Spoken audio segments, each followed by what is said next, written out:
Hello, my name is Michael Nikoloff. I am a mathematics adjunct professor at Valencia College located in Orlando, Florida. Today I'm going to speak to you about our department's mentoring program. But first, a brief background on me. I've been teaching at Valencia College since 2012. My prior teaching experience was as a graduate student teaching assistant and with the United States Navy at the Nuclear Power School when it was located in Orlando, Florida. I have master's degrees in mathematics engineering and a bachelor's degree in mathematics. As I mentioned previously, I'm an adjunct professor and I work full-time for an engineering firm. I typically teach 2 classes per semester, either in the morning or in the evening. And I've served as both a mentor and mentee through our department's faculty mentoring program. And now I'm going to discuss our program. So at Valencia College, this is run by the mathematics department. The program has been in place for many years. The program is managed by our department head. It qualifies for professional development hours for both the mentee and the mentor.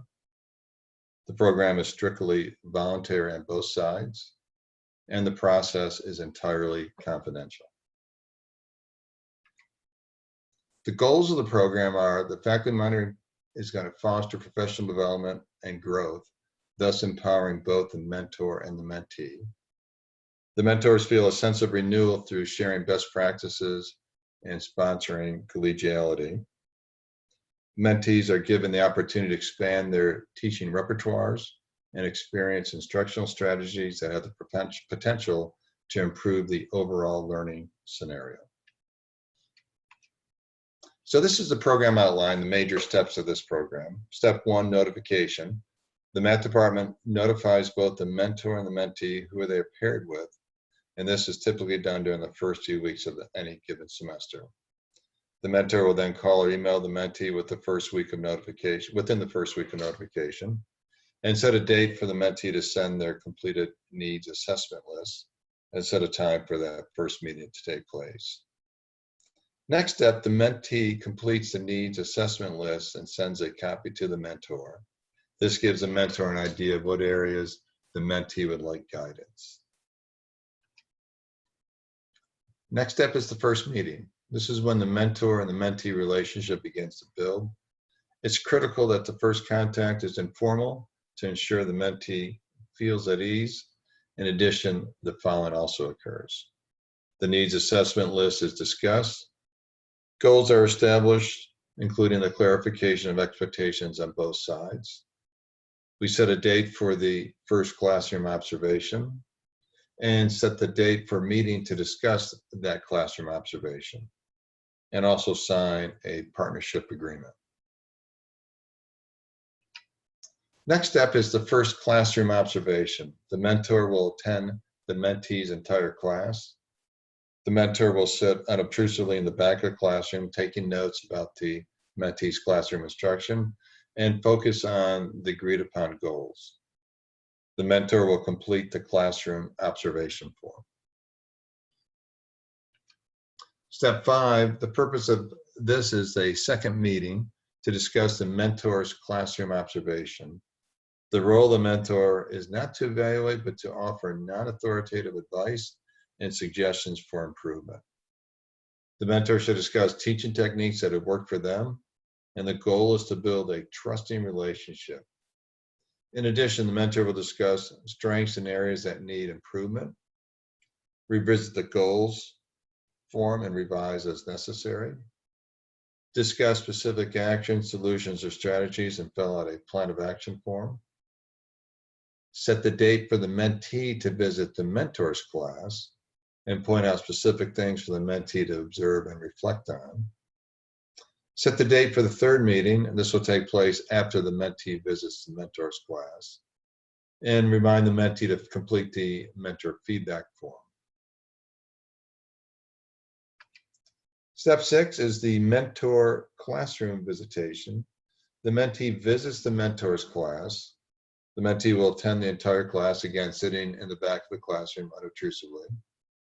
Again, the mentee should bring paper to jot down any questions they might have about the mentor's teaching style, the way the topic was presented, and the use of technology and/or time management.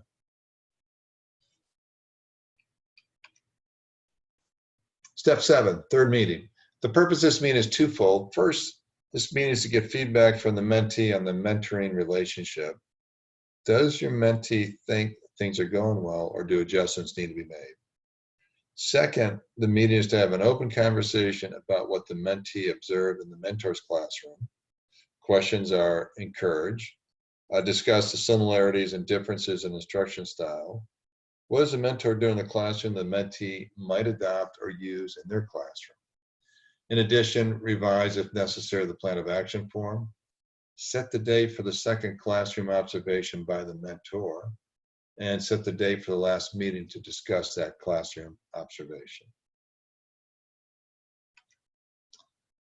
So step 8 is the second classroom observation. The mentor will attend the mentee's entire class, again, sitting in the back of the classroom, unobtrusively taking notes, and again, focusing on the agreed upon goals.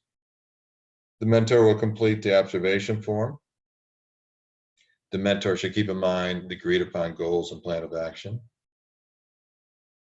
And the mentor should make note of improvements in areas that still need improvement. Step 9, final meeting.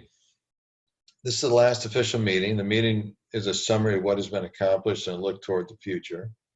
The mentor shall discuss the observation form filled out after the last classroom observation.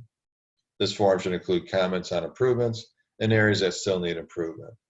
In addition, form a future plan to improve these areas. And hopefully the mentor and the mentee will have built a relationship that will continue past the completion of the faculty mentoring faculty program.